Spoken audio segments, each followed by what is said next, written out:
За, сайн мэцхан үзэгчтэй манай хөтөлбөр хэлж байна. Монгол Монголоо хайрлая гэж бид бас тодорхой хугацаанд хэлэлцүүлэг явуулсан таг мэдж байгаа. Тэгээд энэ бол хөргөн хүрээтэй сэдэв юм аа. Тэгээд өнөөдөр бид нар одоо монгол хүн сайхан амьдрахын тулд ажилтай байх ёстой, үйлдвэрлэдэг байх ёстой, тэрнийхээ үр дүн сайхан амьдрах байх ёстой гэсэн асуулаар ярилцах гэж байна. Ингээ манай студиудэд одоо манай ажлын одоо төв студид бас хэдэн зочин ирсэн байна. Ингээ танилцуулъя. Монголын ажил олгогч эзэдийн холбооны гүйцэтгэл Ганбаатар гэж одоо та бүхэн мэдж байгаа. 15-6 жилийн салбарт ажилласан. За хуучин бол бас аж үйлдвэрийн салбарт сайд хийж үсэн юм байгаа. За санхүү эдийн засгийн дэд сургуулийн багш судлаач эдийн засгч Элгэр сайхан байна. За Монголын ноос биш ээ, ноолор биш. Зөвхөн ноос бүтээгдэхүүн үйлдвэрлэгчтэй бүтээгдэхүүн үйлдвэрчдийн холбооны үүсдэг захирал Эрдэнэт байгаа. Ингээд энэ чухал салбарын хүмүүс ирсэн маань ингээд бидний ярих сэдэв бол яаж монголчууд ажилтаа болох вэ гэдэг асуудал байна. Ер нь одоо сайхан амьдрахын тулд хүн гараа хөдлөх ёстой, толгоогоо ажилуулах ёстой.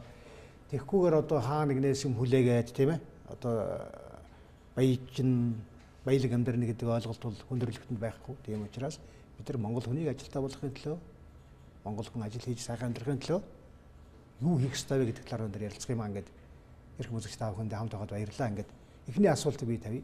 Монголчууд ер нь одоо бие биенийг хайрлаж чадчихэв гэсэн ерөнхий асуулт. За тэгэхээр монголчууд өнөөдөр бас бие биенийг хайрлаж чадчихэв үү гэхээр чадахгүй байна гэж хэлэх хаашаа. Гэхдээ чадахгүй байгаа нь бол одоо амьдрал дээр яаж нотлогдож байна гэдгийг бас үйлдвэрлэгч хүний хувьд хэлхий. Ер нь бие биенийг хайрлая гэвэл одоо үндэснийхээ үйлдвэрлэлийн бүтээгдэхүүнийг дор хаяж аваад өмсөх хэрэгтэй. Ингэжээж Монголын үйлдвэрлэл хөгжинэ. Ингэжээж монгол хүн бас эрүүл сарвал амьдрнаа. Монгол хүн эрүүл сарвал амьдрнаа гэдэг бол одоо манай үндэсний үйлдвэрлэгчдийн хийсэн бүтээгдэхүүн бол яхахгүй одоо өөрийнхөө улс орны цаг уур энэ онцлог тохирсон чанартай бүтээгдэхүүн үйлдвэрлэж байгаа. За мөн одоо сүүлийн жилүүдэд 11 оноос хойш бондын зээл, Чингис бондын зээл гэдэг ингээд явсан. Үйлдвэр бол хөгжсөн. Бас хөгжснийхөө хэмжээгээр тодорхой одоо ард иргэдийн хэрэгцээг хангах ийм бүтээгдэхүүнүүдийг үйлдвэрлэж чаддаг болсон. Хамгийн гол нь энэ хийж байгаа бүтээгдэхүүнүүдийн одоо монголчууд биеийг хайрлахын тулд авч өмсөх шаардлагатай ийм одоо болсон. Хэрэглээг хангаж чадж байгаа хамгийн гол нь шаардлагыг одоо монгол бүтээгдэхүүн хэрэглээ шаардлагыг бол хангаж чадна. Энэ юугаараа гэтэр зэрэг нэгдүгээр чанарын үзүүлэлтээр онцгой хангаж байгаа. Тэгэхээр одоо монголчууд Монголоо хайрлая гэдэг нь бол үндэснийхээ өөрөө биш зүгээр л үйлчлэл тийм үү? Энийг авч өмсгөл эндээс л ихлэх одоо байна л гэж ойлгож байна. За таавал эдийн засгч хүн одоо судлаач хүн тэгээд монголчуудын хэдэн хонтой болчихоо ер нь нэлээх тоо толгой бол өссөн тийм ээ. Маш их ноос гардаг. Ноосны үн одоо ер нь хэд байгаа бол та ямар ойлголт вэ? Одоо нэг хэл ноос. Тэгэхээр юу яасан шүү дээ. Монгол чинь социалист нийгмийн үед нэг 23 сая юу малтай байсан. Тийм. Тэгтэл өнөөдөр 60 сая гэж одоо бараг 70 руу төгсөж байгаа тийм яриад байгаа шүү дээ. Тэгэхээр тэрний чинь нэг одоо 30-аад сая нь бол хонь байж. Энэ жил ихэд одоо өөрөө үн асууж байна. Хоньны ноос бол сая 11 онд 15 мянган тонн хоньны ноос бэлтжижсэн бол өнөөдөр 25 мянган хоньны ноос бэлтгэдэг ёстой. Энэ жил хоньны ноосны үн одоо сүүлийн жилүүдэд бусад түүхийн эдээс илүү хоньны ноосны үн маш өсөлттэй байгаа. Энэ жил одоо 3000 хүрсэн. 1 кг ноос уу? 1 кг ноос. Дээрээс нь бас урамшуул гэдэг төрөөс бас 1000 төгрөг өгч байгаа. Ингээд 4000 төгрөг нэмт болж байна. Хил ноос. Энэ бол боломжийн үнэ та юу гэж бодож байна? Энэ бол ер нь одоо дэлхийн зах зээлийн үн ерөөсөө яг манай энэ хоньны ноос бол 2-3 доллар байдаг байхгүй. Энэ үнэндээ хүрчээд байна. Ангуудаа хүрч байна ерөөсөө. За тэгэхээр одоо энэ ноосоор юу хийж ийн яах вэ гэдэг асуудлыг ярив те. Яг гоо зүгээр эн чинь бол ерөнхий асуудал та зүгээр тийм. Яг би зүгээр нөхдөр ингэж бодох юм. Өөрөө ч одоо энэ танай телевизэн санаачлаад байгаа юм Монгол Монголоо хайрлая гэдэг энэ нэр бол одоо бидний одоо сүүлийн үед ингээд нэг алдсан зүйлийг л сэргээгээд байгаа юм шиг санагдах. Ер нь зүгээр манай Монголын ард түмнийг аваад үзвэл энэ ч нэрөөсөө бие биенээ хайрладаг. Одоо залуучууд нахамдаа хүндэлдэг, ахмад нь хүүхдээ хүндэлдэг, монгол хүн чинь монгол хүнээ хүндэлдэг, хайрладаг ийм ард түмэн шүү дээ. Ерөөсөө бүр одоо ингээд түүхээсээ одоо ийм ард түмэн байсан гэж би ингэж ойлгодог. Яг хөө бид нар одоо сүүлийн 25 6 жил зах зээлийн эдийн засаг, шинэ харилцаа, шинэ нийгэм байгуулалт зөндөө явлаа. одоо энэ явцдаа бол бидний нэг жаахан гээгээд мартаад байгаа зүйл маань бол яг энэ хүн хүний хайрлуулах асуудал. Тэр дотор монгол хүний хайрлах асуудал чинь болов гэж бодож. Тэгээ энэ нэрийг чинь одоо сонсоод бид нар бол монгол хүний хайрлыг нэвтрүүлэгт орё гэж бид хэд ирсэн. Тэгээ энэ одоо асуудал төр бид бол энэ нэвтрүүлгийн чиглэлээс нь бол яг үйлдвэрлэл үндэсний үйлдвэрлэл хүн хүний хайрлыг бол одоо бид нар одоо яаж хайрлах ёстой юм, энэ үйлдвэрлэлийн салбарт, бизнес салбарт ямар байвал зах вэ гэдэг талаар ярилцъя гэж бодож өнөөдөр ирсэн юм. Тэгээ ийм нэвтрүүлгийг танаахныг одоо сэдэж хийж аваад маш их баяртай байна. Тэгэхээр бид нар бол одоо нэг зүйлийг бас ойлгох ёстой. Бид зах зээл одоо бид нар одоо цөмөрөл залуу байлаа 90 он зах зээл жилчлээ. Анх одоо Америкийг очиж үзлээ, Японыг үзлээ, гайхаад ерөөсөө л ийм нийгэмд оръё. Одоо ард түмнөө ийм л маягаар амьдруулъя, ингэж л явъя гэж цөмөрөө зүтгэсэн шүү дээ. Тэгээд 27 жилийн дараа эргээд үзэхээр бас хөгжил дэвшил зөндөө байгаа бол яг хүссэн зүйлдээ бол бид хүрч чадсангүй. Тэгээ үнний мань одоо гол шалтгаан юу байгаа юм бэ гэдэг тал дээр л одоо бид нар үнэлт хийгээл энэ асуудлаар алдсан зүйлээ засъя гэж явж байгаа байхгүй юу. Тийм учраас бол бид нар бол энэ үйлдвэрлэлийг хөгжүүлээ. Энэ нийгэмд хүн гэдэг чинь бол ямар үүрэгтэй байсан гэдгийг бол бид ард түмэнд ойлгуулж чадаагүй юм шиг байна. Улс төр ярьлаа, нам ивсэл ярьлаа, эрх чөлөө ярьлаа, арчил ярьлаа, бүгдээр амжилттай болсон. Одоо ганцхан одоо энэ нийгэмд хүн ямар үүрэгтэй байдаг юм бэ? Хүн хүний хайрлахад ямар үүрэгтэй байдаг юм бэ гэдгийг л одоо ард түмэнд ойлгуулаад цөмөрөө ойлгож чадвал цөөхөн монголчууд бид нар сайхан амьдрах тийм болцоо нөхцөл ерөөсөй байгалаас өгөгдсөн байна гэж харж байна. Одоо ингээл бид нар эргэж хараад одоо Америкч гэдэг юм уу Японд ингээд харахад бол энэ зах зээлийн нийгэм бол бас хатуу нийгэм байхгүй юу? Маш хатуу шаардлага тавьдаг, маш өндөр шаардлагатай ийм нийгэм юм байна. Тэнд хувь хүний үүрэг гүйцэх оролч нь юу юм гэхээр зөвл ерөөсөө өөрийгөө л авч явж амьдрах хэвээр, өөрөө бие дааж амьдрах хэвээр, өөр хүүхдээ одоо бие дааж амьдрах тэр чадварыг бол өөр хүүхдэд дамжуулах хэвээр гэдэг ийм л зарчим юм байна шүү дээ. Энэ чинь л юу гэсэн үг гэхээр зөв бол ажил хий, амьдралаа дээшлүүл, сайн ажил хий, сайн мэргэжил бол орлоготой байна, сайхан амьдрах гэсэн ийм ойлголт, ийм зарчим юм байна гэдгийг л одоо бид нар ойлгуулах хэвээр ийм үе болчиход байна гэж бодож байгаа. За баярлалаа. Дэлгэр сайхан судлаач үед монгол хүн одоо хэрэглээнийхээ хэдэн үеийг өөрөө үйлдвэрлэж чадчих. Эдгээр гаднаас авч.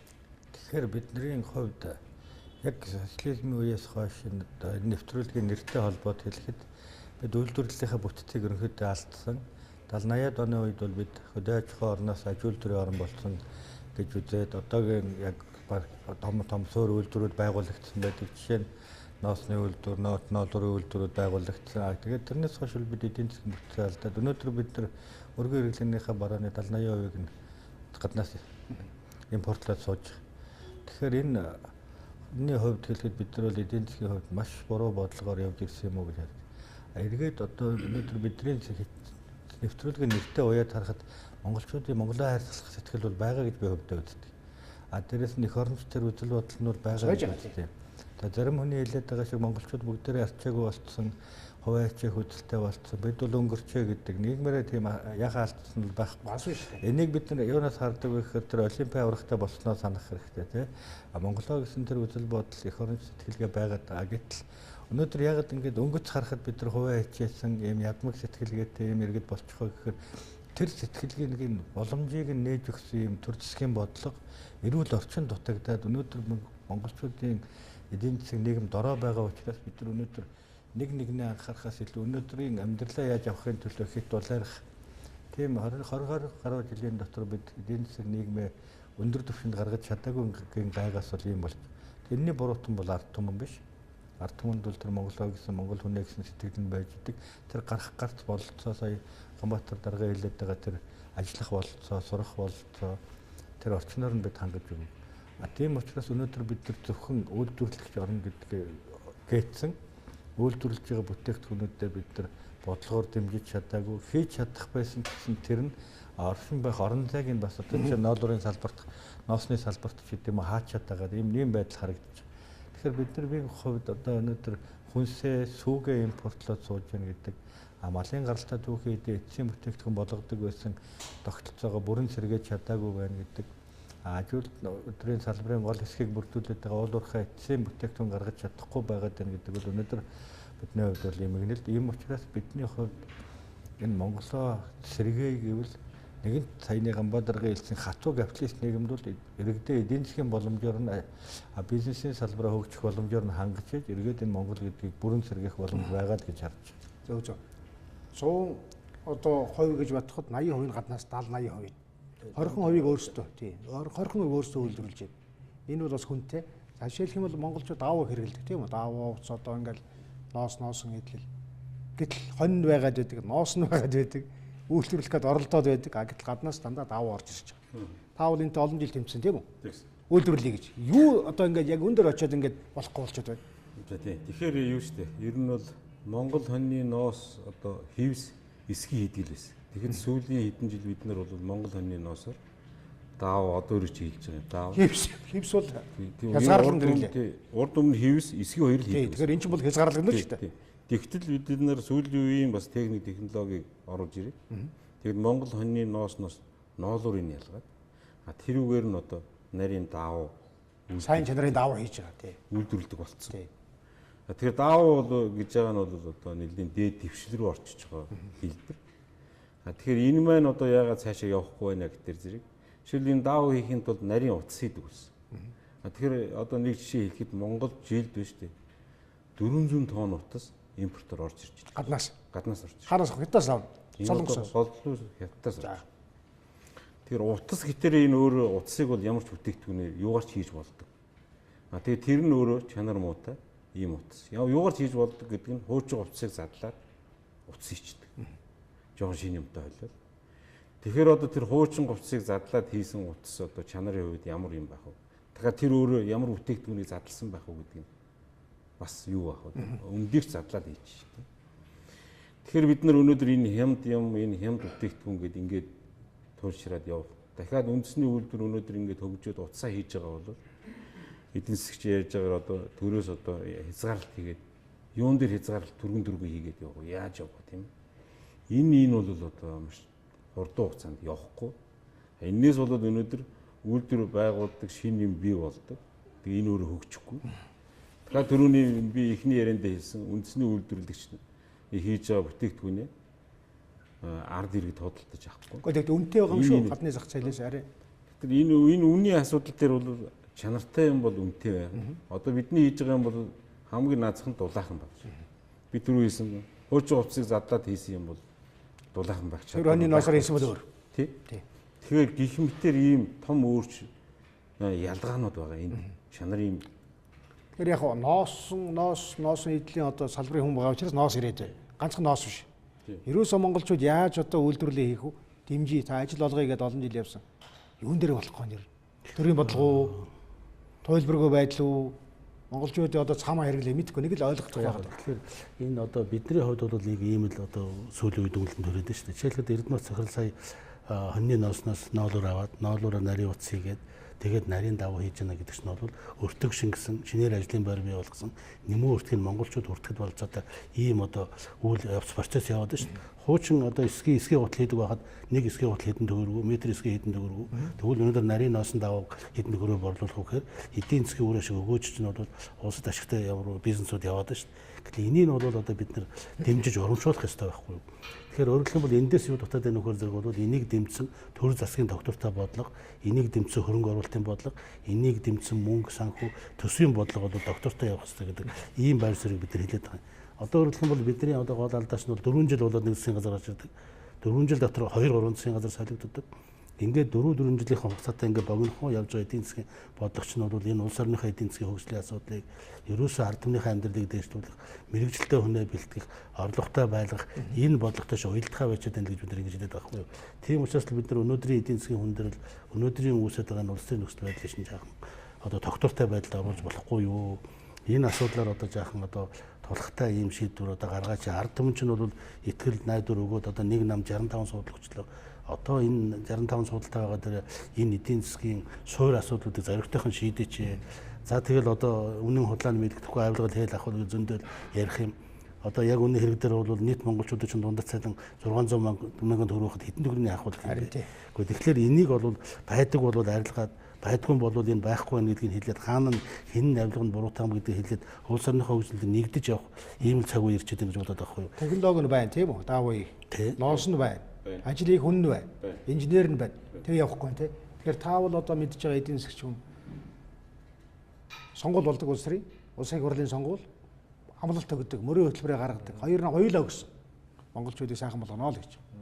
Гэхдээ тэр мөрийн хөтөлбөр нь одоо энэ үндэсний үйлдвэрлэлийг дэмжих бодлогоор байна уу? Байгаа. Тэр нь хэрэгжиж гинэ үү тэгээд. Ерөнхийдөө мөрийн хөтөлбөр дотор ажилтаа орлоготой Монгол эдийн засгийг сайхан болгох, солонгоруулах гэх ер нь их олон хэлбэрийн үгээр 2008 оноос хойш бүх мөрийн хөтөлбөр дотор байдаг.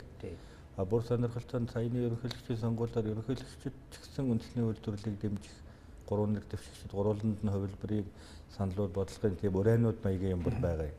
Тэгэхээр бид саяны бидний яриад байгаа зүйл бол бид 4 жилийн циклээр явж байна.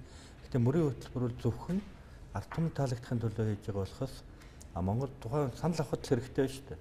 Тэгэхээр ард түмэнд таалагдах санал авахын төлөө хийж байгаа учраас тэрний бодит хэрэгжих магадлал нь маш бага байна. Тэгэхээр мөрийн хөтөлбөрийг дагсан юм 4 жилийн цикл мөрийн хөтөлбөрийн хөөцөлдсөн бодлого бол Монголыг авч явахгүй юм байна гэдэг нэгэнд батлагдсан. Тэгэхээр бидэрт доктортой урт хугацааны бидэнд нэг л юм байхгүй байх шиг байгаа юм. Монголыг яаж авч явах вэ гэдэг ер нь яг тийм үзэл баримтлал бүхий судалгаа шинжилгээтэй тийм доктортой үзэл баримтлал байхгүй. Хөдөлшгүй тийм үзэл баримталтай болоод одоо 65 судалтай байгаа дээрээ тэрийгэ батлаад монголчууд ер нь цаашдаа ингэж явна гэдэг нэг тийм гарцаа гаргачих хэрэгтэй. Одоо аль салбараа дэмжихээ мэдгүй. Үйлдвэржилтийн бодлого гэж байхгүй.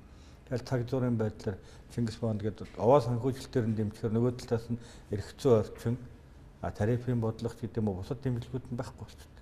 Тэгэхээр бидэнд бол нэгдсэн бодлого ерөнхийдөө байхгүй байна гэж би хараад байна. Докторгүй дандаа цаг зуурын гал унтраас нь тийм сонголтууд бол эсвэл одоо нэг сонгуульд ялт авахын тулд тийм үү? Тийм эсвэл улс төрийн оноо авахын тулд тэгж шийдээд байгаа. Тэгээд бодлогын баримт бичгүүд нь хэдийгээр байдаг боловч хэрэгждэг үү? Тийм ээ. Тэгэхээр бидний хувьд яг Монголын хөгжил, Монгол улсын хөгжлийн бодлого гэж байхгүй л байна гэж хэлдэг. Тэгэхээр чинь явахгүй л дээ. Тэгэхээр явахгүй. Тэгэл тухайн үедээ цаг зуурын шийдвэр гаргадаг. Гэхдээ тэгээд ард түмэнд бол буруу ихгүй л гэж юм. Гэхдээ бас нэг таа бол одоо мэдж байгаа. Ингээл дааваа үйлдвэрлэж чинь тийм үү? Гэтэл хятадын давгүй л аваад байгаа шүү дээ. Яагаад аваад байна? Юу гэж бодож байна? Тэр авч байгаа гол шалтгаан нь бол үнэн нь одоо харьцангуй хямд. Хятадынх нь бол хамаг харьцангуй хямд. Нэгдүгээр. За хоёрдугаарт бол тэрний одоо сүүлийн жилүүдэд аваад бүр сурцсан. Тэгээд бас нөгөө үндэсний үйлдвэрүүд бол урд нийгмийн үед бас хөгжөөд хангаад явж исэн. Гэтэл үндэсний үйлдвэр унсан. Одоо эргээд сэргэж ийн гэдгийг бас ард түмэндээ сурталчилж ойлгуул энэ асуудлуудад төрийн бодлогоор явах хэрэгтэй. Энэ бас байхгүй. Тэгэхээр зэрэг ийм байхгүй. Одоо жишээлбэл яг Эрдэнэт захирал ингээл хятадын даваагаар ард түмэн авчихна гэж яриад шүү дээ. Гэтэл үнийн хэрэг дээр бол тэр чанар нь одоо тэр одоо тухайн даваагаар өмсөн даваагаар хийсэн хувцас өмсөд хүний эрүүл мэндэд нөлөөлөх байдал, хүүхдийн форм нэгдэд хүүхдийн эрүүл мэндэд нөлөөлөх байдал энэ чинь юусаа харж ээж одоо хэрэглэгчид болон сонгох ёстой шүү дээ. Тэгэхээр бидний одоо сүүлийн үеийн нэг ганц айхтай сэтгхүүд нийгэмд орсон байгаа нөлөө чинь хямд юм гэдэг ийм сэтгхүүч нь иргэнээс ахуулаад төрдөө орсон байхгүй юу?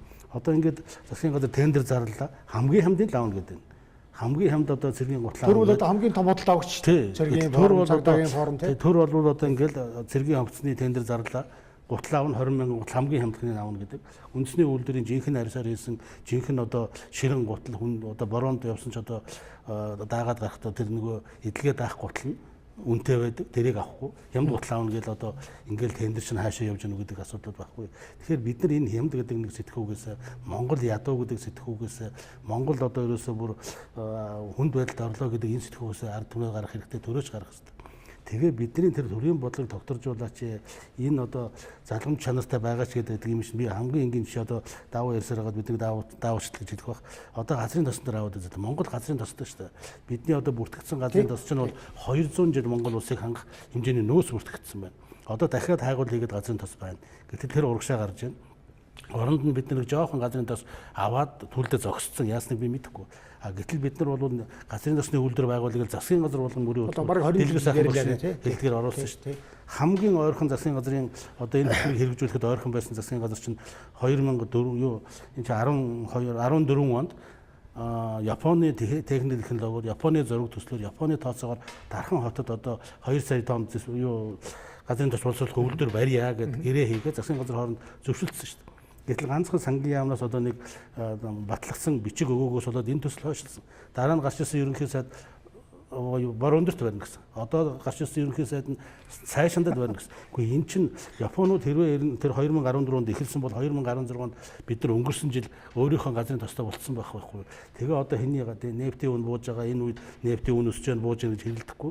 Өөрийн газрын тостой болцсон хэний ч хараад биш болцсон байж байгаа хэвээр ингээд биелэхгүй шүү дээ. Тэгэхээр энийг л бид нар хэлээд авахгүй. Энийгээ жоохон өөрчлөөч. Хэрвээ төрийн бодлого гэж гарч байгаа бол энийгээ нэг мөр байраа залгамж хангалттай уламжлал гэж юм байна. Жишээлбэл одоо Японд өнөөдөр ингээд абайн засгийн газар огцорлоо гэхэд бол маргааш гарч ирсэн ерөнхийлөгч Монголтай явж байгаа бодлого юу ч өөрчлөхгүй шүү дээ. Бүх юм хэвээрээ. Яг хэвээр явна, яг үргэлжлэн. Хинч зөвхөн сайд солигдно, ерөнхий сайд солигдно, бус нь хэвээрээ.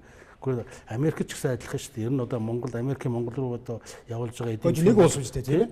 Нэг улс тэгэл бодлого нь үргэлжлэх хэрэгтэй. Гэтэл ерөнхий сайд болгоо өөрийн бодлого хэлдэг. Тэгэхээр Монгол улсын хөгжилд энэ бодлого хэрэгтэй, энэ салбарыг хөгжүүлэх гэсэн бол тэрийг өөрчлөхгүй байгаа, харин тэрийг дэмжиж байгаа байхгүй. Хэрвээ одоо ингээд нэг засгийн газар хоньны ноосноос нарийн давуу хийх технологиг дэмжиж хөгжүүлж байгаа юм бол одоо тэр нарийн давгаараа сурагч форум хий, малчныхаа дээлийг хий, эдийн зэрэгтэй одоо офицеруудынхаа хувцсыг тэргээр хийлдэ. Одоо гамингийн саарл гэдэг чинь хачин саарл юм өмсчээл одоо офицер хүн одоо алхаж явах чинь эвгүүл байгаа шүү дээ. Тэгвэл сайхан хоньны ноосоор хийсэн юм хүмүүс ядаж дуулаахан, ядаж биеийг нь ирүүл агаар амьсгалаад явна шүү дээ. Тэгэхээр энэ рүү л одоо явах хэрэгтэй гэдэг юм ийм хэлэх гээд байгаа юм л. За одоо 60 хэдэн хувийн бол гаднаас авж байгаа 70 орчим хувийн. Тэгэхээр тэр ядаж нэг 51 болгочвол Монголоо өөрөө хийдэг болчвол ажилгүйдлийн түвшийг буурна үз. Тэгээд цаана Монгол хүний ажилтай болох. Одоо бид нар ажилгүйдлийг ярьж байгаа шүү. Сайн одоо бид нар жилдээ нэг 3-4 тэрбум долларын импорт байна. Гэхдээ тэрнээс бидний хийж чадахгүй зүйл бас бий. Байгаа л да. Тэрнээс хэдэн зуун сая долларын хүнсний импортоо өөрснөө хангая те. Хурдан эдлэгээтэй хувцас бас барааны импортоо өөрснөө хангая гэвэл бас нэг хэдэн зуун сая долларын импортыг хаана валютын урсгал дотгошоо тогтно Монгол хүн ажилдаа орлоготой болно гэд мэдээж хэрэг бид өөрсдөө хийж байгаа зүйлээ дэмжиж хийж чадах зүйлүүдээ хийгээд байвал Монголд бол боломж байгаа. Тэгэхээр яг дахиад хэлэхэд мэдээж хэрэг энд бол бидний төрийн докторгүй байдал, бодлогын алдаатай байдал байгаа. Гэхдээ биднээс бодлогын баримт өчгөд бол харамсалтай нь асар их байдаг. Хэрэгжсэн юм бол ховор, харигдах магадлалтай зүйл ховор. Зүгээр тэгээд тухайн нөхцөл байдал тохирсон нэг уриалгаац маягтай бодлогын баримт өчгөд баталчихдаг. Тэгээд за баталсан баримт өчгөө хэрэгжүүлэхийн төлөө ажилдаггүй. Хариуцлагын тогтолцоо муу гэдэг ерөнхийдөө таны түрүүний хэлсэн хамгийн том худалдан авахч болох төр буюу хамгийн том шийдвэр гаргагч төр дээр л гол алдаа нь байна уу гэсэн юм бодол миний хувьд бол байна. Жишээ нь өнөөдөр бид нар 245 км замаа тавьж чадахгүй хэрэлдээд сууж байгаа төмөр замаа. Гэтэл 2-3 мянган км-ээр тойруулаад тэр Оросын зүүн талын бомбтоор, Восточны бомбтоор нүүрс гаргана гэж яриа сууж явах юм. Энэ одоо ямар бодлого вэ гэдэг нь бол ойлгомжгүй тийм ээ. 200 хэдэн км-ийн цаана байгаа хамгийн том худалдаа авахчаасаа тойрч цухтагаад хаан тэр нүүрсийг аваачих гээд байгаа вэ гэдэг нь ойлгомжгүй. Тэгэхээр энэ Монгол төрийн институтуудын хоорондын уялдаа холбоо, нэгдмэл байдал, нэг Монгол гэдэг юм зүйл бол багхгүй болчиход дурдурын институт өөрийнхөө яриад байгаа. Тэр нь тэгээ судалгаа шинжилгээ дээрс нь Монгол улсын язгуур ирэх шиг геополитикт нийцээгүй байгаа байдлууд нь биднийг их алж. Ерөнхийдөө бас нэг гол буруу нь бол ерөөс энэ хэд улс төржилт. Тэгэл ард түмэнд оноо авахгүй л нэг улс төрч юу ч хамаагүй ярьдаг. Тэрний судалсан шинжилсэн юм байхгүй. Юу ч хамаагүй ярина, юу ч хамаагүй амлна гэдэг бол одоо монголчуудыг бараг сүрүүлж байна доо тий.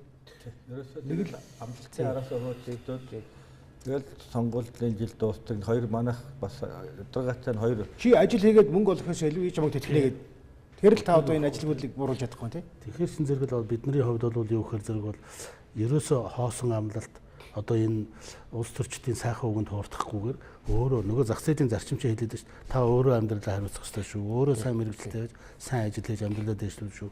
Үр хүүхдтэй сайн мэрэгчлээ эзэмшүүл, сайн амьдруулаа. Энэний төлөө бол одоо энд нэг зүйлийг бас хэлэхэд бол боловсрал энэ мэрэгжил хоёрыг ялгаж өгөхгүй байгаа монголчууд. Хуучин бол бид нар дээд улсалтай хүн өндөр цалин авдаг байлаа. Боловсралаар хүний цалин хөдөлмөрийн хөлс үнэлэгдэг байлаа.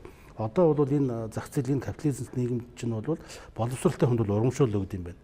Чи жишээлбэл бол мөнхтөр хэрвээ снуханы доктор бол докторийн цалин байхгүй. Чам докторийн 20% урамшуул өгнө. Чи магистртай бол чанд цалин дээр 10% урамшуул өгнө. А чи мэрэгсэн инженер, мэрэгсэн байвал тэр нь чинь цалин үлж байгаа. Чи жишээлбэл оюутлогоо дээр одоо ингээд сахилгааны техникч гэдэг хүн Филиппинээс ирээд авч явах тэр хүнд $5,000 төлөөд төлж байгаа юм. Гэтэл тэр чинь тэр хүний мэрэгжилд нь одоо мэрэгшилд нь мөнгө төлөд байгаа хгүй. Тэгэхээр яг энэ тогтолцоор монголчууд бид орохгүй бол энэ тогтолцоог ард түмэнд ойлгуулахгүй бол хий боловсрол өгөөд хөрх юм нь одоо хэдэн малаа зараад хүүхдээ дээд сургууль сургаад байдаг. Төгс чирэл ажилтгүй болоод байдаг. Тэгэхээр энэ тогтолцоог бид нэр жаахан өөрчлөх хэрэгтэй маа гэдэг энэ бодлогыг бол бид хэлээд. Яг энэ асуудал бол одоо энэ хөдөлмөрийн хуулийн шинжилт тусч байгаа байхгүй. Хөдөлмөрийн хуулийн шинжилт бол хүний ур чадвар, мэрэгжил, тэр хүний ажил гүйцэтгэх чадвараар нь цалин өгөө.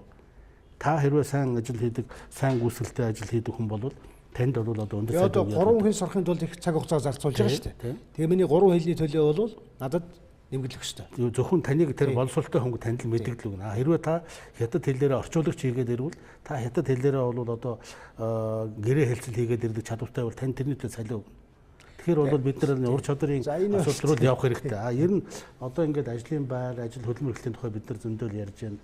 Үнийн хэрэг дээр бол Монгол бол ингээд нэг талаас ингээд хүн амын нөөцийн хувьд ажил хүчний балансыг аваад үзвэл маш их тийм алтан үедээ ирсэн байхгүй юу?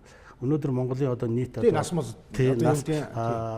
одоо жишээлхэд бол хөдөлмөрийн бирждэр одоо өнөөдөр ажилт хүн авъя гэдэг 21 мянган ажлын байрны захиалга байж байгаа. Гэтэл ажилт орё гэдэг бүртгүүлсэн хүн нь 31 мянга байж байгаа. Энэ 21 мянган ажлын байрны гадна талд манай ажил олгогч нар 18 мянган хүний гаднаас аваад байна шүү дээ. Барилга дээр, уулуурхад тэр 18 мянган гаднаас авч байгаа ажлын оронд бид энэ ажилгүй байгаа хүмүүсээ сургаал ингээл авчвал монголчууд ер нь бас нэг цөмөр ажилтай байж байгаа. Одоо Эрдэнэ дээр одоо юм шүү дээ. Та бол ингээд үйлдвэрлэгч ноосоор даваа хийдэг, утас хийгээд ингээд ажиллана шүү дээ.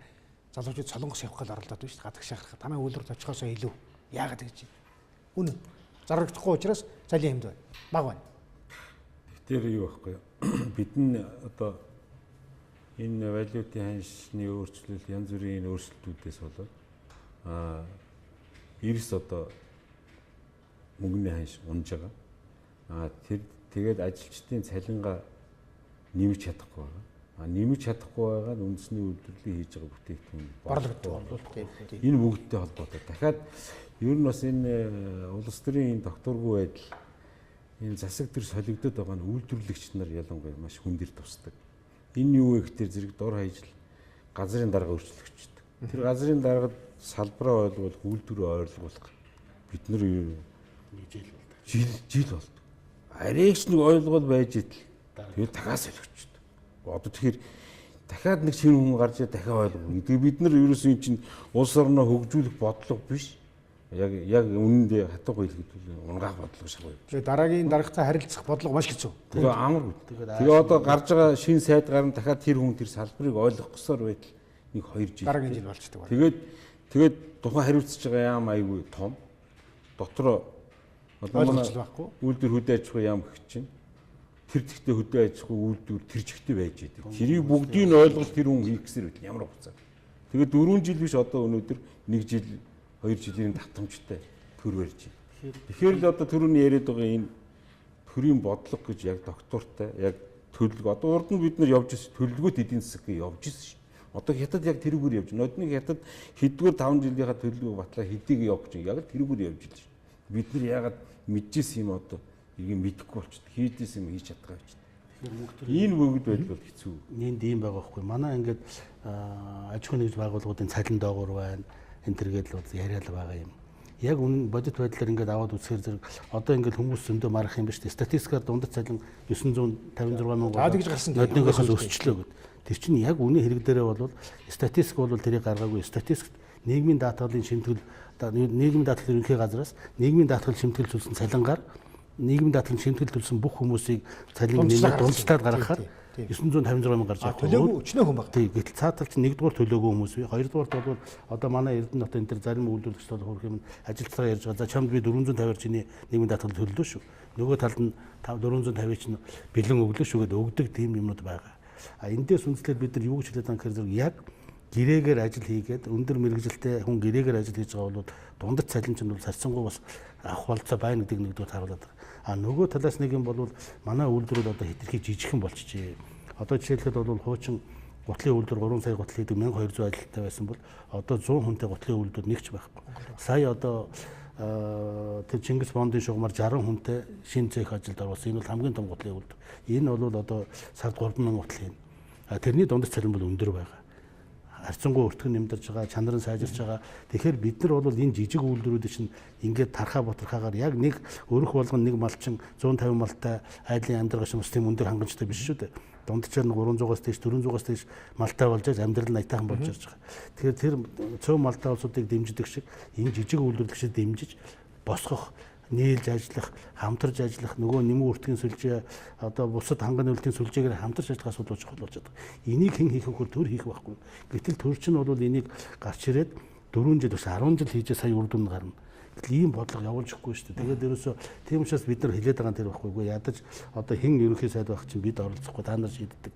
Хэн одоо сайд болохыг чинь бид нар шийдвэ. Ганцхан та нар энэ сонгосон одоо хүмүүс чинь нэг бодлого, нэг имийг үргэлжлүүлээд ерөөсөө улс их орныхоо төлөө ард түмнийхээ амьдралыг дээшлүүлэхийн төлөө жаахан бодиттой юм хийгээч гэдгийг хэлээд байгаа юм л да. Тэгээ одоо энэ их төвөгтэй асуудал болчиход байгаа. Ялангуяа би судлаачаас авах чинь л да. Хэвлэмтэй жалгаа байхгүй. Бүгд хараат, тийм үү? Одоо манай эдийн засгт хараат болсон. Нэг нь болохоор нөгөө намын юм ярьдаг, нөгөөх нь нөгөө намын юм ярьдаг. Тэгээ нэг хинд идэх айгүй төвөгтэй болсон. Тэгэхээр хараат тус судлаачд Монголд бий болох боломж байхгүй юм шиг байна. Тэгэхээр тийм байхгүй болохоор дандаа улс төрчд ярьдаг. Улс төрч ярихаараа дандаа мөрөө хөтөлбөрөөр ярьдаг, таалагдах гэж ярьдаг үйлдэл байдаг. Тэгэхээр энэ байдлаас гарахын тулд би бол хараат тус судлаачд, эдийн засгчид үгээ хэлээсэй гэж боддог байхгүй. Ер нь бол Монголын эдийн засгийг бол Монголын улс төр бол ингээд чөдөрлөсөн байна гэвэл та санал хэлэх үү? Чөдөртэй мөр шиг тийм үү? Би бол аль болох өөрийгөө бол хараат бус гэж боддог. Биенээ хараат бус. Аль нэгэнд автор намчмаар арчилсан намын төрийг хотлоо магтахгүй. Одоо ерөнхийдөө миний гол харж байгаа зүйл бол Монголын өнөөгийн байдлын бараан байгаа. За мэдээж бидний цай сайхан зүйл байгаа. Ялангуяа энэ бараан байгаагийн буруутан бол Монгол төр өөрөө юм шиг байна. Төрийн буруу бодлого, далгамж халаа байхгүй байна. Ерөнхийдөө хараат бусаар дуурдаг, хараат бусаар дуурдаг эдийн засаг судлаачид телевизүүд ялангуяа байх хэрэгтэй. Тэгэхээр нөгөө тэр бүгдийг чи хардаг хамгийн харамсалтай нөгөө улс төрччин давхи очихгүй байдаг. Тэрний телевиз, энэний телевиз одоо зарим сая ерөнхийлөгчийн сонгуулиар бид харлаа. Одоо баг тэрний эдийн засаг таны хэлж байгаа үнэн байна. Тэрний эдийн засаг, энэний эдийн засаг гэж бас байдаг бололтой юм тийм ээ. Тэгэхээр энэ хараат бусаар дуурах бол бидэнд хамгийн өнөөдөр үлдээд байгаа ганц боломж маань л байна л. Төр засагчин буруу байна гэдгийг зөрөгтэйгээр хэлдэг. Ерөөсөө бодлого бол Монголд байхгүй. Сая үйлдвэрчлэлд ярьж байна. Монгол улс томоохон корпорац, үндэсний том корпорацуудыг бий болгоод жижиг дундан дагаж хөгжөө явах хэрэгтэй юм уу? Аль нэг болохоор бүсчлсэн хөгжил гэж ярьдаг. Нэг болохоор үндэсний том корпорацийн тухай ярих гэж оролддог. Тэрийг бол ярьж байгаагүй. Тэгээд жижиг дунд гэж ярьдаг. Аль бодлохоор нь явах гээд байгаа Монгол улсын ажилгүйдлийн бүтц, салбарын бүтц ямар байх юм гэдэг юм ерөөсөө Монголд байхгүй. Ерөөсөө тэр бодлогын доктортой юм байхгүй л байгаад байгаа юм. Тий, та миний асуултанд хариулахгүй юу? Ингээд одоо дэлхийн ертөнц бол ингээд нэг одоо сайхан хээр та тавьж байгаа азар гадуушгүй шүү дээ. Оржтой. Араас нэг чөдөртэй морилд өсөд байна Монголын эдийн засаг. Ер нь бол тийм. Одоо бид зураглал тийм ээ. Зураглал ерөнхийдөө бид тэр чөдөртэй моринод байгаа. Тэгээд манай улс төрчид харамсалтай нь өөрсдөө тэр чөдөртэй морины чөдөрнө гэдгээ заримдаа анзаарахгүй шүү. Тэгээд хүү ярихаараа их гой улсуудтай харьцуулна, барууны өндөр хөгжилтэй улсуудтай харьцуулна. Бидний шиг байгаа ийм арчаагүй улсууд бас би өөрийгөө чөдөрлөлтсөн нэг абрагт гэдэг юм байна. Чөдөрлүүлж чаавал тэгээд зохроод байдаг тийм ээ. Зохроод байдаг. Латин Америкт нэг хэдэн улс байна, тийм ээ. Ойрогт орондод нэг хэдэн нөхдүүд байна.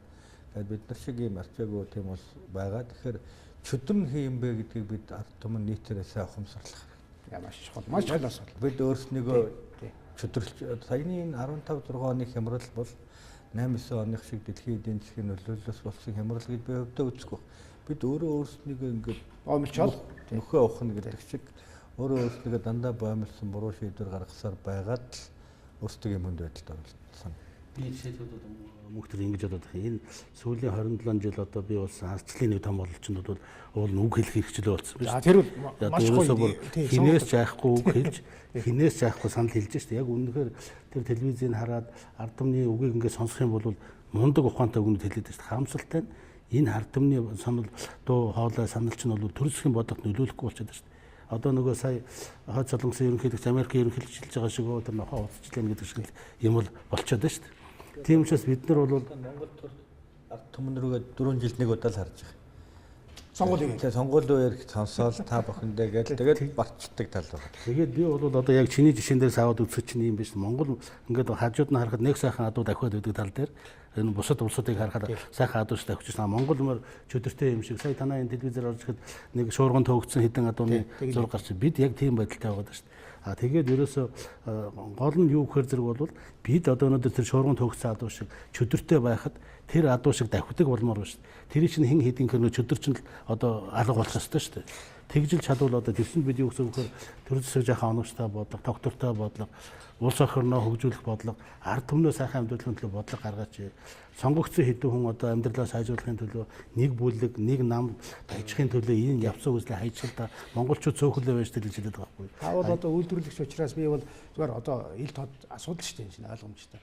Үе үеийн яамны тийм үү төшмлүүдтэй одоо зөвшөөрлөгдөх хүмүүстэй тийм үү хян шалгадаг хүмүүстэй ажиллах бол маш хүнд гэж ярьдаг юм лээ манай үйлдвэрлэгч. Тэгээд тэдний учрыг олохсоор байгаад үндсэн ажлын 70-80% явна явчихдаг.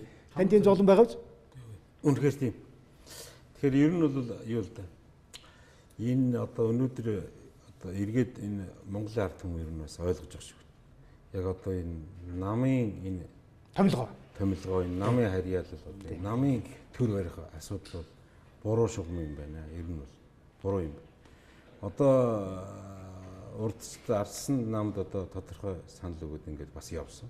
Өнөөдөр Монгол ардын нам ингээд явж яг нэг үг. Тэгээ одоо эцсийн дүндээ ингээд засгийн газар сая солигчлоо. Хоорондоо ялгагдах юм байхгүй болчиход байгаа шиг. Яг үнэн бодтой. Тэгэхээр энэ бодит байдал өөрөө юу хэлж ийн гэхээр зэрэг л яг одоо бид нар яриад байгаа энэ үндэсний үйлдвэрлэлээ хөгжүүлэхгүй энэ ард түмэн маань одоо амьдрах чадваргүй болж байгааг нэг харгаа. А энэ одоо сүүлдээ бол төрдөө итгэлгүй болж байгааг нь харгаад одоо гарч ирж байна. Ийм л бодит байдал үүсчихэд байна. Би жишээ хэлье л да. Би жишээлхэд бол одоо эзэдийн холбоонд 16 жил ажилладаг. Тэглээ тий. Чийсгэд намайг тэг сая хэллээ шүү дээ. Тэгээ би энэ 16 жил ажиллах чинь бол одоо 15 хөдөлмөрийн сайтай ажилласан байхгүй юу? 15. Одоо би нэг гэсэн үг. Тий би одоо 16 хөдөлмөрийн сайтай хүлээж байна шүү дээ. Тэгээ миний одоо гол санаа зовж байгаа юм бол одоо хэн ирдэг бол одоо ямар бодлого явуулах бол тэгээ нөгөө хөдөлмөр эрхлэлтийн бодлого, ядуурлын бодлого, нөгөө ажлын байр дэмжих бодлого дахиад яаж ойлгох вэ? Нөгөө гурван талт механизмаа, нөгөө одоо эдийн засгийг өсгөх бодлогуудаа одоо тэр хүмүүстэй яаж ярих вэ гэд энэ бүгд нойлоос эхэлж байгаа байхгүй. Энэ чинь ингээд цаг хугацаа алдаж байгаа юм. Энэ монголчуудын хөгжлийг хойшин татаад байна. Хөдөлмөрийн сайд орж ирлээ, шинэ хөдөлмөрийн сайд орж ирлээ, явж байсан бодлого хэвээрээ багш нарын цалингийн асуудлыг хэлцээл хөдөлмөр эрхлэлийн талаар дэмжижсэн бодлого нь үргэлжлэл яваад өгдөг болвол тэгэл болоо тэгдэггүй байхгүй юу. Сайд ирэл бүх юм өөрчлөл. Хөдөлмөр эрхлэлийн сангийн хөрөнгийнхаа зарцуулах юмыг чиглэлийг өөрчлөнө гэн одоо хөдөлмөр эрхлэлийн чиглэлээр төргүүлэх чиглэлээ дахиад тодорхойлно гэн айгүй болоод шинэ хөдөлмөр гаргана ингээд үлгэр одоо ийм юмыг ерөөсөө бид нар бол зогсохгүй энэ чинь хүнд болоод байна гэдгийг хэлээд байгаа юм. Би одоо яг ярьж байгаа энэ үед бол Монгол ардын нам бол дараагийнхаа засгийн газрыг одоо өлгөдөж авах гэж шүү дээ. Аавн. Тэгвэл энд бодлого үргэлжлэхгүй гэдэг бас эргэлзээтэй байгаа. Ягаад гэвэл фракцийн зөрчил байна тийм үү? Өөрийнхөө үнийг 51-ийн солино. Тэгэхээр та бол одоо боловсролын салбарт олон жил ажилласан. Боловсролд бас энэ асуудал хамаатай гэж бодож байна тийм үү? Тэгэхээр ер нь бид бас яг төрийн докторгүй байдал дээрээс нь манай нэг яам солигдохоор зөвхөн сайн солигддггүй. За баг хаалгачийн хүртэл бүгдийг солилцдог. Тэгээд тэр чинь нөгөө ажлаа мэдхгүй баахан үнэтэй бид тулдаг. Боловсролын салбарт ч бас ялгаагүй. Боловсролын салбар дээр одоо Монголын одоо ялангуяа цэцэрлэгийн өмнөх яг хөөхд төлөвшдөг баг боловсролын асуудал үнэндээ маш докторгүй бөгөөд эргэлзээт. Энэ саяны жишээ нь хаврын яшийн шалгалтын дүн бол үнэхээр Монгол үндэстэн тэрээр харамсмаар шахуу монгол хэлэн дээрээ тэнцэж байгаа хөхд ховор байл гэдэг тийм ээ. Тэгэхээр бид боловсролын салбарын хувьд хамгийн амжилттай зүйл нь Монголын одоо боловсролын систем тэр аяар ороод унтсан. Ялангуяа социализмын үе болон одоо Германы тогтолцоо шиг ингээд хүнийг яг сайн ажилтан болоход нь бэлддэг, сайн гүйцэтгэх ажилтан болоход, сайн дарга болоход нь бэлддэг гэдэг зөв Монгол хүн болоход нь бэлддэг тэр тогтолцоо байхгүй. Өсөө Монгол хүүхдүүд гадаад гуглтын кино үзээд өсөж явах жишээтэй тийм ээ. Тэгэхээр энд нэг зүйл байгаа. Одоо боловсролын салбарт асар олон туршилт хийж байна. Яг адилхан. Нэг болохоор Кембрижийн систем гээл 9 сарын 1-ний нээлт дээр нэг багш одоо энэ жилээс эхлээд бас манайх шинэ нэг хувилбар олж ирээд хүүхдүүд дээрээ туршиж байна гэдэг нэг захирал хөрх юм өөрөө тэрийг яаж ойлгож байгааг мэдгүй их баяртай ярьж байгаа. Тэр баяртай мэдээллийн ард би бол маш айж дахиад нэг туршилт хүүхдүүд төр явж байгаа юм байна. Тэгэхээр ингээд боловсролын салбарын төсвийн бодлого нь ч гэсэн яг багшаа хөгжүүлэх, хүүхдээ хөгжүүлэх чиглэлд байхгүй өсөөд идэг мөртөө зөвхөн гал унтраах чиглэлд төсөв нь яваад байгаа чинь. Тэгэхээр одоо бидний хувьд энэ төсвөөр дамжсан ер нь Монголыг хэрвээ сайн болгохыг гэвэл сая энд хэлээд байгаа энэ намууд үнэхээр сайхан болоогүй цагт Монгол сайхан болохгүй юм байна. Төрийн шинжилэл хийгдээгүй цагт Монгол сайхан болохгүй юм гэсэн ийм л бодолтой би сууж байна. За энэ бодлогын дүүнд тэгээд ажилгүй залхуу монголчууд одоо бий болж байна тийм үү? Ажил хийхээр олдохгүй. Бүтээгдэхүүн борлогдохгүй. Төрөн дэмжихгүй. Тэгээ одоо энэ яаж Монгол улс одоо тэгээд яаж амьдрах вэ? Энэ залуучууд их залхуу тийм үү? Хариуцлагагүй, ажлын үн цэнийг мэдэхгүй тийм үү? Ажлын үн цэн тэгж аав ээж ирээд тэтгүүлдэг. Дэжэвэр сэтгэлгээтэй. Ирээдүйдээ итгэл байхгүй. Тэгээд нэг аригтарс одоо юу байдаг? Энэ гонигтай төвхтэй тийм үү? Боловсролтой яг адилхан байгаа. Яг энэ яг өөрөө чи ярьж байгаа үр дүн бол үндсэндээ одоо манай боловсролын салбар өнгөрсөн одоо хугацаанд явуулж байсан улс төрийн бодлогын үр дүн байхгүй. Бид бол нэг үеэ бол тэр чигт нэрөөсөө бие дааж амьдрах чадваргүй болгоод гаргачлаа шүү. Хөдөлмөр хийж ажил хийж амьдрах ёстой гэдэг ойлголтгүй нэг үеийг төрүүлжлээ. Тийм ч учраас одоо энэ том улс төрчид энэ төр баабар энэ төр юу нэ Монголын хөгжилч нь одоо дараагийн 20 жилийн хөгжилгүй энэ чинь 20 жил үргэлжлэх энэ төр гэдэг нь энэтэй холбоотой хэлээд авах гэж бодож байна. Тэгэхээр би одоо эндээс юу гэж одоо бодож харж байгаа хэрэг бол ерөөсөө одоо монгол хүнээ хайрлая, монгол хүн монгол улсаа хөгжүүлээл гэж байгаа бол сайн мэрэгжил эзэмшээ, сайн ажил хийх хэрэгтэй. Энэ зах зээлийн нийгэм чинь бас дандаа хар нийгэм биш. Энэ хүнд бол маш их боломжийг олгож байгаа. Та бизнес хийж болно, хүсвэл сурж болно, хүсвэл та одоо шинээр мэрэгжил эзэмшиж болно, жижиг дунд үйлдвэр эрхэлж болно. Манайх шиг одоо ингээд жижиг дунд үйлдвэр бизнесийг эрхлэх нь чөлөөтэй орон гэж ерөөсөө байхгүй. Нэг цаас нь бичиж аваад очиод одоо банкнаас зээл авах зарим банкны үед авчиж байгаа шүү дээ. Нэг улс төрчийн одоо татлагтай л бол одоо хэдэн тэрбум төгрөгийг зүгээр л цаасаар аваад хариуцлахгүй алгуулчихад байгаа шүү дээ. Тэгээ энэ бүх юмыг бол арилгах ёстой маа. Энийг арилгахын тулд чинь энэ хариуцлагын тогтолцоог улс төрийн бодлогоо энэ улсын тогтолцоогоо жаахан сайжруулах хэрэгтэй гэж ингэж хэлээд байгаа. Би хамгийн энгийн жишээ хэлье. Одоо жишээлбэл бид нар одоо ингээд нүүрсний экспорт буурчлаа 1600 машин өдөрт гаргадаг гэсэн бол 4 жил болчлоо гэж яриад байна. Гэтэл тэр нүүрсийг авч байгаа орн хэмбэ гэхээр хятад улс. Ерөөсөө дэлхийн тэр чигээрээ хятад одоо бараа бүтээгдэхүүн зарах, хятадын зах зээлд орлогын төлөө өөрсөлдөж идэг. Гэтэл тэр бидний хажууд байдаг, манахаас юм авъя гэдэг. Гэтэл одоо тэрнтэй нь одоо бид нар очиж ажиллах болохоор зэрэг монгол хүн голөгдоод байдаг. Үүний шалтгаан юу юм гэхээр зэрэг бол хятад чинь төлөвлөсөн төлгөөтэй орн. Засгийн газар юу шийдэн тэр өгдөөгүй хэрэгжин. Тэгэхээр бид одоо хэлж байгаа байхгүй юу? Манайх 5 онцгор 5 өөр юм ярьдаг. Бид шинэ бүтэц дотор яагаад нэг ажилгүйдэл яам гэж юмыг хэлээл тэр хэлээд байгаа юм гэхээр зэрэг бол хятадтай нүүрсээ нийлүүлэхийн тулд хятад ноосоо доктортой өгөхийн тулд арширээ нийлүүлж яхахын тулд махаа нийлүүлэхийн тулд бол засгийн газрын төвчөнд очиж ярихгүй бол хятад улс ерөөсөө Монголыг тоохгүй. Засгийн газрын төвчөнд очиж яриад одоо ерөнхий сайдын төвчөнд ерөнхийлөгчдийн төвчөнд яриад шийдлээ бол тэр хятад өгдөөгүй хэрэгжин. Тэгэхээр энэ рүү явъя. Тэгэхээр нэгдсэн тогтолцоотой хэрвээ нүүрс ухаад гаргаж байгаа бол 40 компани ухах нь хамаагүй нэгдсэн журмаар нэг цонхоор нэг бодлогоор гаргая. Тэр том гүрэнтэй нэг бодлогоор нэг цонхоор гаргаж очиж ажиллахгүй бол 40 компани нүүрсээ бариад очихоор нэг нь хэлж би чинь 70-аар авна. Тэр 65-аар өгнө. Энэ 35. Тэгээд манай нүүрсний үнцэнд байх. Тэгэхээр бид энэний төлөө зохион байгуулалттай одоо нэгдсэн бодлоготой ийм бол энийг хийдэг бүтэц, худалдааны бүтэц, үйлдвэрлэлийн бүтэц, үйлдвэрлэлийн бодлого гаргадаг ийм тогтолцоог нэг болгоод гэж бити өөрчлөж гэдэг байхгүй. Засаг гарах болгонд л одоо бити өөрчлөж ерөөсөө нэг 4 жил гайгүй ажилласан яамаа шүүмжилдэг, унагадаг улс төрчдийн энийг л одоо болжиж болохгүй. Тэгэхээр одоо бидний яриа бол ингээ хин иргэд байгаа юм л та. Яг энэ асуудыг бол иргэд ярьдаг, судлаачд ярьдаг, ажил одоо олгогчд ярьдаг гэх тээ. Улс төрч нийш ойл. Энэ чинь бидний зовхон болчиход байна шүү дээ. Одоо тэгэхээр одоо энэ нэвтрүүлгийнхээ нэрийг өөрчлөл яасан. Улс төрчтэй Монголоо хайрлаач гэж. Тийм. Гэхдээ ер нь дэх хэрэгтэй. Тийм. Та бол одоо яг энэ юу гэж бодож чинь ер нь бизнес эрхлэхэд байна шүү дээ. Улс төрч таныг хайрлаж байна уу? Төрийн бодлого байна уу? Дэмжлэг байна уу? Төрийн бодлого байхгүй байна л гэдэг чинь л дэмжлэг одоо байхгүй байна гэдэг улс төрчд хайрлахгүй гэсэн юм л. Тэр Монголд ишил одоо ер нь Монголоо хайрлая. Монголд үйлдвэрлэл хөгжүүлэх үйл энийг одоо гарч ирж байгаа засаг төр энэ судлаачид бид нар бүгдөө яах хэрэгтэй юм байна гэдгээ нарийн судлаад ерөөсө зохицоор нь өөрчлөх шаардлагатай байхгүй. Юу зохицоор нь өөрчлөх шаардлагатай байна гэдэг зэрэг бэлтгэлээс эхлээл одоо юу явж байгаа гэдэг зэрэг үндэсний үйлдвэрүүдийг хөгжүүл үндэсний үйлдвэрүүд төв хийдэ тушааяар гэдэг ийм л одоо өрөө бид нар явуулаад байдаг. Гэтэл бэлтгэн нийлүүлэгч гэдэг байгаа тэр ченж гэдэг байгаа нөхдүүд хаанч татвар төлдөг юу гэж хайшаад бол хувилбар хайшаа байна. Хайшаад бол хайшаа явдаг. Тэгэхээр энэ нөгөө Монголынхоо төлөө биш гэдэг хувь. Эзэнгүү зүгээр л ингээд урсгалаа. Эзэнгүү ерөөсөө тийм. Тэгэхээр л үндэсний үйлдвэр өнөөдөр бид тэр 3,000 хүржийнэ л хоньны нос 3,000 төгрөгийн үнэтэй нодны 1,000 байсан. Энэ жил 3,000 болчихж байна. Тэгэхээр тэр хэмжээгээр бүтээгдэхүүний үн өснөд. Энэ өнөөдөр 3,000 хүрж байгаа нь малчтад шууд бууж байгаа сайн тийм. Шууд очиж байгаа бол сайн. Дунд нь хин энийг олж байна. Үйлдвэр хин хохирж байна.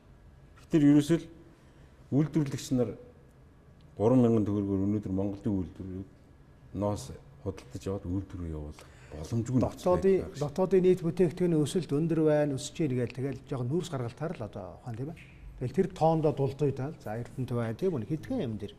Тэгэхээр одоо бид нарыг одоо ингээл хошгооруулж байгаа гэдэг юм уу? Итгэл найдвар төрүүлж байгаа нэг юм чинь бол дотоодын нийт бүтээгдэхүүний өсөлт 5% болчлоо. Гэтэл энэ бол энэ эдийн засгийн үзүүлэлтээр улс орны хөгжлийг хэмжихэ болчлоо шүү дээ. Ягаад гэвэл энэ эдийн засгийн энэ дотоодын нийт бүтээгдэхүүний өсөлт бол одоо ард түмэндээ хүртээмжтэй байдаг. Үндэснийхээ үйлдвэрлэлийг дэмжиж чаддаг. Зөвхөн одоо энэ эдийн засгийн тодорхой салбараас бий болсон өсөлтөөр энэ дундаж өсөлт гараад ингээд идэг гэдэг ингээд хэлж байгаа. Үүний нэг тодорхой жишээ нь бол бид нар одоо ингээд одоо дотоодын өнөөдөр 5.3 өсөх чинь бол ганц нүүрс биш 3 салбарын нөлөө байгаа юм л да. Ер нь бол нэгдүгээрт бол одоо нүүрсний өссөн, хоёрдугаар зэсийн өссөн, гуравдугаарт нэмүүртгийн албан дотор өссөн байгаа. Нэмүүртгийн албан доторын орлого бол асар өндөр төссөн. Тэр нэмүүрт гэдэг чинь Монгол хүн болгон ядарсан ард түмнээс авдаг юм ба төр бол аваад байгаа. Буцаагаад энэ дөр өссөн. Тэгээ буцаагаад өгдөг. Тэгэхээр бид нар бол одоо энэ эдийн засгийн өсөлтийг шүтгэхээсээ илүү хүртээмжтэй эдийн засгийн өсөлтийн тухай ярих хэрэгтэй. Энийг хэн ярих вэ гэхээр дахиад төр ярих байхгүй. Монгол улсынд төр бол өнөөдөр одоо бид нар бол одоо энэ чинь тухайн үед бас Америк нэгдсэн улсад 1940-од оны үед одоо бүр тэрнээс өмнө байсан шүү дээ. Бүр аргаа ядад Америк ерөнхийлөгч хэлжсэн шүү дээ. Америк хүнийг ажилуулдаг. Америк улсад татвар төлдөг, Америкийн хуулийг хүндэлдэг тэр компанийг бид Монгол Америкт орж ирээ гэж хэлж ирсэн. Тэгвэл өнөөдөр манад одоо Монгол хүнийг ажилуулдаг, Монгол улсад татвар төлдөг, Монгол улсын хуулийг сахидаг гадаадын хөрөнгө оруулагч байна уу байхгүй болчиход байна шүү дээ. Өнөөдөр валютын ханш өслөөлгээд яриад одоо уцаарлал ахын өрх юм. Үнийн хэрэг дээр бол тэр валютын ханшийг тогтворжуулах боломжтой 1.2 тэрбум доллар хэлийн гадаа байгаад байна шүү дээ. Тэр Монголд үйлдвэрлэгдээд баялаг бий болоод экспортлогдсон мөнгө яг л Монгол улсын одоо энэ одоо баялаг Монгол хүнд хүртээмж болж орж ирэхгүй байгаа юм бэ. Хэрвээ энэ орж ирээд валютын тооцоон дээр суух юм бол доллар өнөөдөр 2450 биш магадгүй 1800 байгаа шүү дээ. Энэ хэнд ашигтай юм гээд ингээд бодглохлоор зэрэг бол бид нар ерөөсөө нэгдсэн бодлого зохицуул бол улс их орныхоо төлөө ингээд зүтгэхгүй бол эн чинь болохгүй болчиход байна гэж бид нар хэлээд байгаа. Ерөөсөө авилгалын тухай өдөр шөнөгүй ярих юм. Би түрүү хэлсэн 600 төгрөгийн цалинтай багш хэнд авилгал өгөх юм. 60,000 төгрөг аваачаад тэгвэл хөөгөө гаргана үстэй юм. Тэгэхээр бол авилгал гэдэг чинь бол барууны тэр одоо хүмүүс жишээлх юм бол одоо тэр олон улсын байгууллагын хүн авилгалын олон улсын байгууллагын хүн ирээд бид нартай уулзаад хувийн хвшилтэд биднээс асуугаад авахгүй хэлж байгаа байхгүй. Танай авилгал гэдэг чинь бол энэ 600,000 төгрөгийн цалинтай хүмүүсийн хоорондын авилгал биш. Танай дээр ирэх барьж байгаа хүмүүсийн лиценз зарсан одоо тэр байгалийн баялаг ашиглаж өвшөөр зарж байгаа хэдэн сая доллар тэнд сая доллар байхгүй хэдэн сая долларын авилгын тухай яриа юм аа. Тэгээ энийгээ зэгцлээгээ танаа одоо улсын ерөнхийлөгч тэрхээр энэ авилгын хувьд гараад ард түмнөө юучгүй 600,000 төгрөгийн цалинтай хүнээ ингээд хянчаад хөдлөхгүй тэрийг хяндаг одоо байгууллага бий болгоход байх ингэж. Үнийн хэрэг дээр тэр чинь бол тэр гаднаас авч байгаа хэдэн зуун сая долларын авилгалын тухай асуудал. Энэ энтрийг жаахан англиал гэж яргаа бараад одоо ерөнхийлөгч тэр авилгал авсан хүмүүс гадаа хийсэн мөнгөө оруулж ирээч гэдэг л орохгүй л байгаа шүү дээ. Тий. Та бол одоо ноосны үйлдвэр эрхсэн дараа бол төшмөл бол хамаагүй л шүү дээ. Орлого бол. Уг нь одоо тийм юм уу гэж төсөөлийг харж байна. Ерөөсөө ийм болчиход байгаа. Тийм ээ. Тий. Үйлдвэрлэл одоо ер нь улс орноо хөгжүүлээ. Бас нэг Монгол хүн босны хувьд нэг юм хийчихье гэж одоо ингээд бас нэлийн зүтгэсэн. Одоо эргээд ингээд хийсэн юм а эргээд ингээд ботод гэж би ч одоо хүн юм хийснийхээ төлөө уг нь тэрнүүгээр нөгөө урамшил авч явдаг бол өнөөдөр тийм биш. Би ч яг баг буруу юм хийчих юу вэ гэдэг ингээд сүлдээ. Би зүгээр төрд ажиллаа явж идэг. Эсвэл би зүгээр 8 хийгээ явж идэг. Ийм л бодол руу орж шин.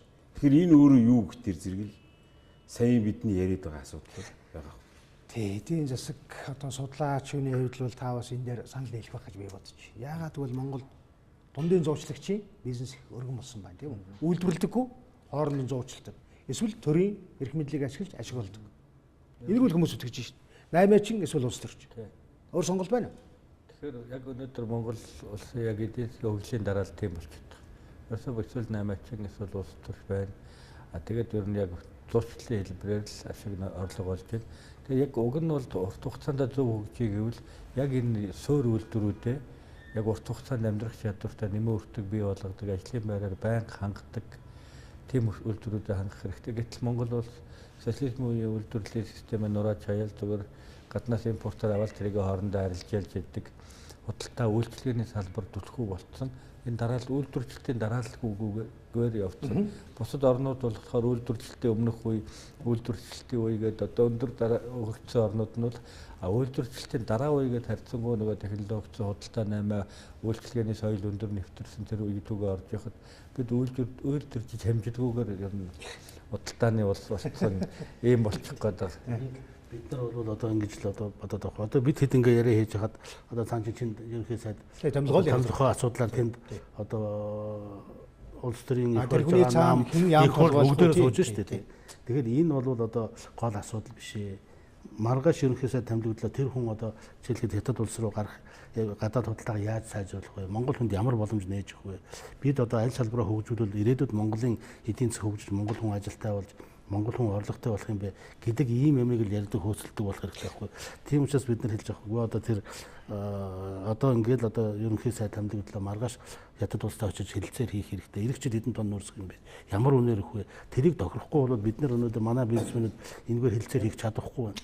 Үнэндээ засгийн жишээл яг бидний энэ зорилгын төлөө огцруулсан бол уг сайхан байгаа юм тийм. Одоо Монгол болохгүй байна. Үнэхээр мундаг хэдэн хүн гарч ирээд Монгол улсын язгуур эрх ашигын төлөө чадлаараа зүтгээд энэ болохгүй гэж яриад байгаа бүгднийг засахын төлөө энд засгийг өөрчлөх асуудал яригдсан бол нэг өөр. Гэтэл зөвхөн энэний ард нөгөө эрх мэдэл албан тушаалын өрсөлдөө хуваарлтын асуудал. Дахин хуваарлтын асуудал байгаа гэж би бол хөвдөө үзэж байна.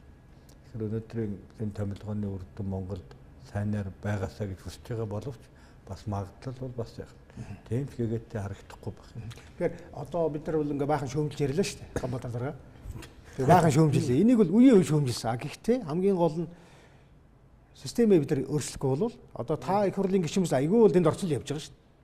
Бас л нэг томилгоонд орохгүй байл тийм ээ. Нэг ерөнхий сайдыг дэмжээл тийм ээ. Нэг хүнээ нэг газар томилчих гоо. Хэрин чин систем нь болохгүй шүү дээ. Явсаар байгаад бид нар тогтолцоо үндсэн хуулиур ороод байгаа. Тэгэхээр одоо гарцаа яриа. За цогоо минь та одоо энэс яаж гарах вэ? За бид нар баахан шөөмжилээ болохгүй байна. Улс төр болохгүй. Одоо яах вэ? Ер нь таны асуултанд баг хариулт нь байна. Бид бол системийн гажуудалд орсон гэдэг нь бол үнэн. Тэгэхээр систем аргаас нь засах ёстой. Тэрний гарцсан нь бол ерөнхийдөө за үндсэн хууль бол өөрчлөөд нам нь юм байвал дахиад хуулиа дээдлэхгүй хариуцлагагүй байгаа л явна. Үндсэн хуульд бол би буруу байна гэж харахгүй. Тэгэхээр энэ одоо намын төрийн удирдлагын тогтолцоогоо л өөрчлөхгүй бол болохгүй юм байна гэж харж байна. Нэгдүгээр тэр намууд сайжрах ёстой зөвшөөрөх ёстой юм байна. Тэгээд тэр хариуцлагын тогтолцоог сайжруулах ёстой. Тэрээс биш бусдаар бол бид нар өнөөдөр одоо ардчлал намыг ардын намаар солиод ардынх нь ардчлал намаар солиод яваад байвал одоо хэдэн жил ч явахаар юм байна гэж харсан. Тэгэхээр системийг сайжруулах, систем сайжраагүй цагт дотор нь бид нар ноосооч дэмжиж бие мөнгөний бодлогоо сайхан болгоё гэж яаж яриад бол нэмэр алга. Банк хэрэг. Банкаа сайхан бол хөрөнгөний зах зээлээ сайхан болгоё гэдэг. Гэтэл тэр системийг авч явж байгаа бүтц тэр системийн тархин эрүүл бос байгаад байгаа энэ үнд ерөөдөө боломжгүй байна л гэж харж. За таны хувьд миний хувьд бол одоо үндэсний үйлдвэрлэлийг хөгжүүлэх хэрэгтэй. Хөгжүүлэхэд зохицоор нь өөр ингэж хөгжүүлэх хэрэгтэй. Зохицоор нь гэж юу ярьж байгаа юм гэхээр зэрэг жишээлбэл хоньны ноосыг үйлдвэр тушаадаг.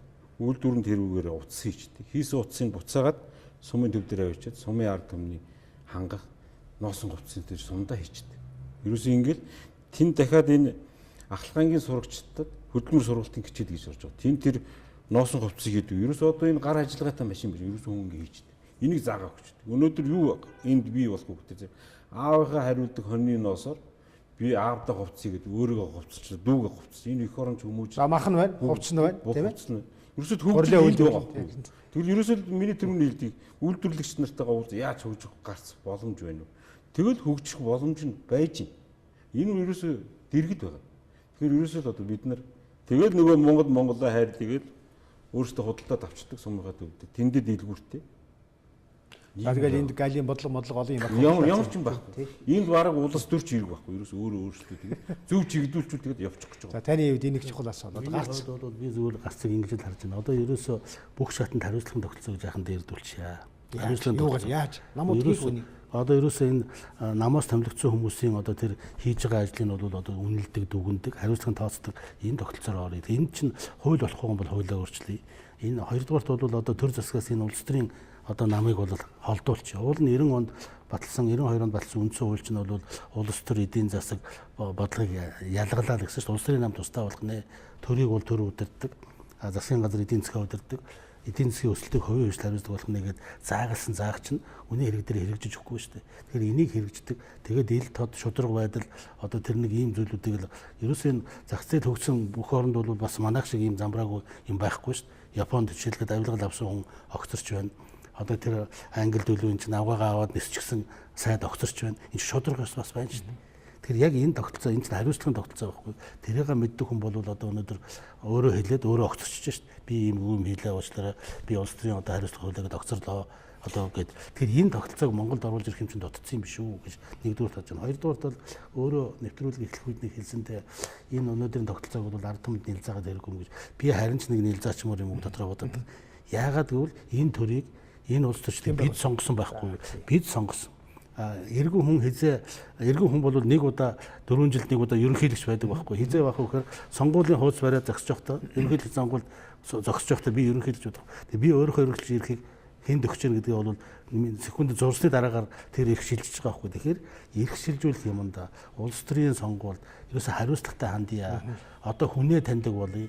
Нөгөө амралтанд улс төрийн одоо гоё яриа чихэнд ургасан цэцгэнд итгэхэ болъё гэдэг юмыг л одоо энэ бол эргээл улс төрийн шинэ одоо төлөвчлийн асуудал иргэний дахиад одоо шинэ боловсролын асуудал болж гарч ирээд шүү дээ. Тэгэхээр энэ рүү л явахгүй болохгүй гэж хэлэх гэдэг. За баярлалаа. Их чухал асуудал хөндлөө. Тэгээд та бол яг зөв хэлж байна. Ард түмэн сонголтоо зөв хийх хэрэгтэй. Гэхдээ сонголтгүй сонголтыг яах вэ шилбэл? Алийн сонгоод нэмэргүй сонголт биш. Тэрийг улс төрийн гаргаж ирээд тавьчих шít. Компани болцсон. Хэм мөнгө төлсний гаргаж ирээд ширээн дээр чинь тавьсан. Энийг л зургээд тулгаж шít. Тийш. Энэ системийг яах вэ шилбэл? Энийг л одоо эвдэх ёстой байхгүй. Тийм учраас л одоо тэр одоо энэ улс яаж эвдэхгүй хэлэл гэсэн юм те. Энийг хараат биш шудраг энд оролцоогүй тийм хүмүүсийг л гаргаж ирж ижил эвдэхгүй бол наадах юм болох. Хууль бол яг хууль бол цаасан дээр бичигдэх үндсэн имийг зохицуулдаг. Гэхдээ ёс зүй гэдэг бол хуулиас дээгүүр. Тийм ард түмний одоо сэтгэл санаа гэдэг.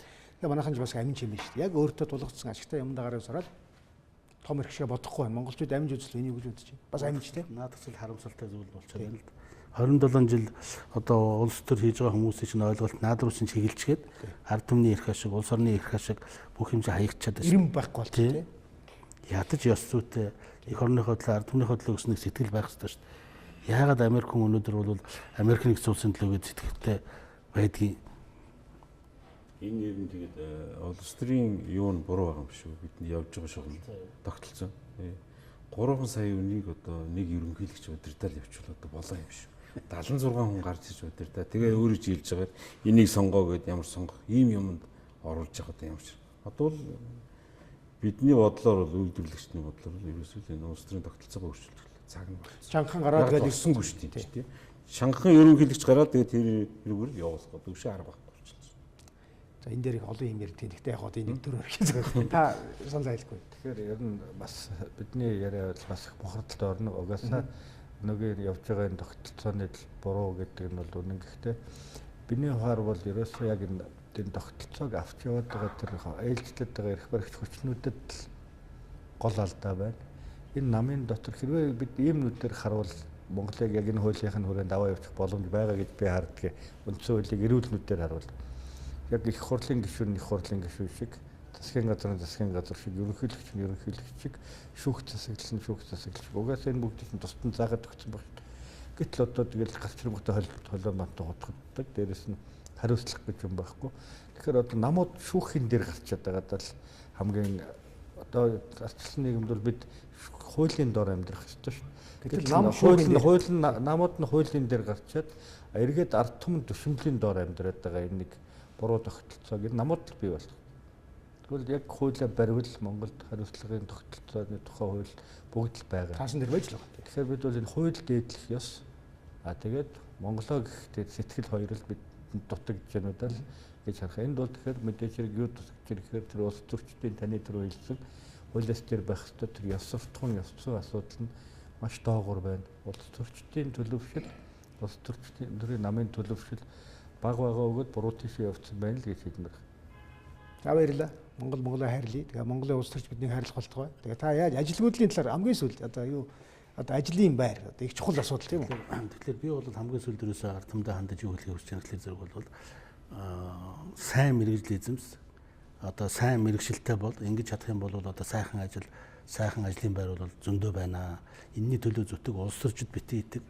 Одоо ерөөсөө л одоо өөрөө дааж амьдрах ёстой зах зээлийн хатуу нийгмийг мэдэрч энэний төлөө гэр бүлээ өөр хүүхдээ өөрийнхөө бүгдийг одоо ингээд аваад яваа. Ингэж ижил одоо та бол эцсийн дүндээ өөрөө одоо сайхан амьдрах өслөө бүрдүүлнэ.